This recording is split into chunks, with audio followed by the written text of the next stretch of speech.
பாவத்தை விட்டு விடுங்கள். ஆமீன் சொல்லுங்க. பாவத்தை விட்டு விடுங்கள். நீதிமொழிகள் 28:13 நமக்கு தெரிந்த வசனம். தன் பாவங்களை மறைக்கிறவன் வாழ்வடைய மாட்டான். நம்ம வாழ்வடையணும்னு சொன்னா பாவத்தை மறைக்க கூடாது, அவைகளை அறிக்கை செய்ய வேண்டும் ஆண்டவரிடத்துல, அவைகளை அடுத்து விட்டுவிட வேண்டும். சொல்லுங்க, விட்டு விடணும். இயேசு கிறிஸ்துவினுடைய ரத்தம் நம்முடைய சகல பாவங்களையும் நீக்கி நம்மை சுத்திகரிப்பதற்கு அது ஆண்டவர் உண்மையும் நீதியும் உள்ளவராய் இருக்கிறாராம். அப்ப எப்ப அதை செய்வார்னா, நம்முடைய பாவங்களை மறைக்காம கர்த்தரிடத்துல நாம் அறிக்கை செய்ய வேண்டும். அறிக்கை செய்வது எதற்காக? நாம் வாழ்வடைவதற்காக. நாம் வாழ்வடைவதற்கு என்ன செய்யணும் அப்படின்னா, அதுக்கப்புறமா அந்த பாவத்தை அறவே விட்டுவிட வேண்டும். கையும் மெய்யுமாக உபச்சாரத்திலே பிடிக்கப்பட்ட அந்த ஸ்திரியை கொண்டு வந்து இயேசுவுக்கு முன்பாக நிறுத்தினார்கள். அப்படி நிறுத்தின பொழுது ஆண்டவர் இயேசு கிறிஸ்து, வசனத்தை கவனிங்க, ஆண்டவர் இயேசு கிறிஸ்து எல்லாரும் கல்லறியும்படியாய் நின்றாங்க. ஆனா ஆண்டவர் இயேசு கிறிஸ்து குனிந்து தரையில எழுதினார். ஸ்திரியே, உன் மேல குற்றம் சாட்டினவர்கள் எங்கேன்னு சொல்லி கேட்டப்ப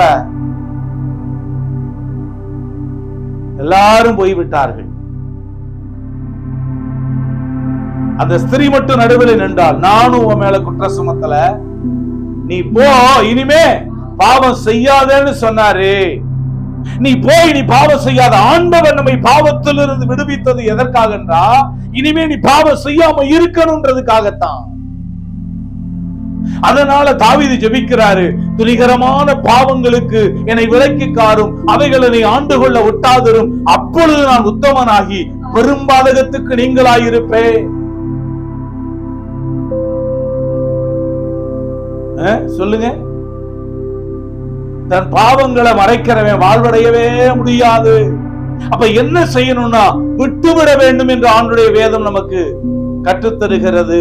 நீங்க எபிரேயர்ல படிச்சு பாத்தீங்கன்னா 12ஆம் அதிகாரம் 1வது வசனத்துல, ஆகையால் மேகம் போன்ற இத்தனை திரளான சாட்சிகள்னா யாருன்னா, நமக்கு முன்பாக விசுவாச வாழ்க்கையில சென்ற பரிசுத்தவான்கள், அவர்களுடைய அடிச்சுவடுகளை, அவர்களுடைய முன்மாதிரிகளை பின்பற்றி ஃபாலோ பண்ணி போகிற நாம, சிம்சோன் எப்படி விழுந்தார், தாவீது எப்படி அவர் விழுந்தாரு, அப்புறம் மீண்டுமாய் கர்த்தர் அவரை எப்படி தூக்கினாரு, சாலமோன் எப்படிப்பட்ட ஒரு வாழ்க்கையை வாழ்ந்தாரு, ராகாவை பற்றி எழுதுகிறார், கிதியோனை பற்றி எழுதுகிறார். இவங்க தான் நமக்கு முன்பாக இருக்கிற அந்த திரளான சாட்சிகள்.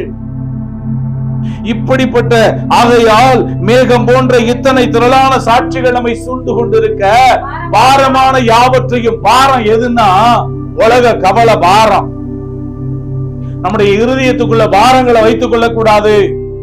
பாரம், கடன் என்கிறது ஒரு பாரம், உலக கவலை என்கிறது ஒரு பாரம், பாவம் என்பது ஒரு பாரம்.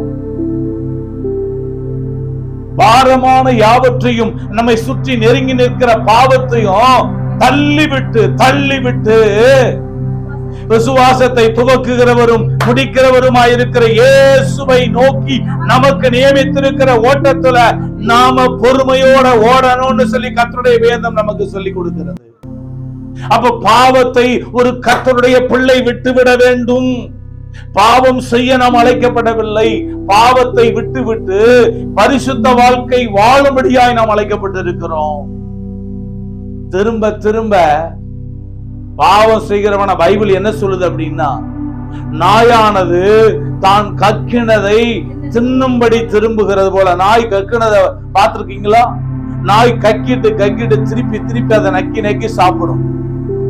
அவ்வளவு வயிற்றுக்குள்ளிருந்து வாமிட்டா வெளியெடுக்கப்பட்ட அந்த உணவு நாய் என்ன செய்யாத விடவே விடாது, திரும்ப அதை நக்கி சாப்பிடும். அப்ப நாம திரும்ப திரும்ப பாவத்தை நாம் செய்யும்படியாக நாம் அழைக்கப்படவில்லை. நாயானது தான் கக்கினதை தின்னும்படி திரும்புகிற வாழ்க்கை நமக்கு இருக்கக்கூடாது. பன்றி என்ன செய்யுமா? கழுவப்பட்டு திரும்ப சேத்துல போய் என்ன செய்யுமா? விழுமா.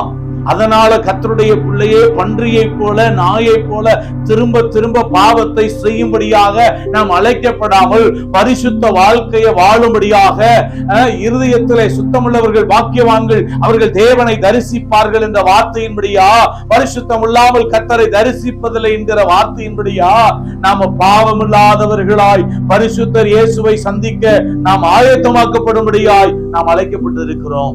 ஆகவே பிரியமானவர்களே, நாம் பாவத்தை அறவே விட்டுவிடும்படியாய் நாம் அழைக்கப்பட்டிருக்கிறோம் என்பதை புரிந்து கொள்ளுவோம். ஆமென்.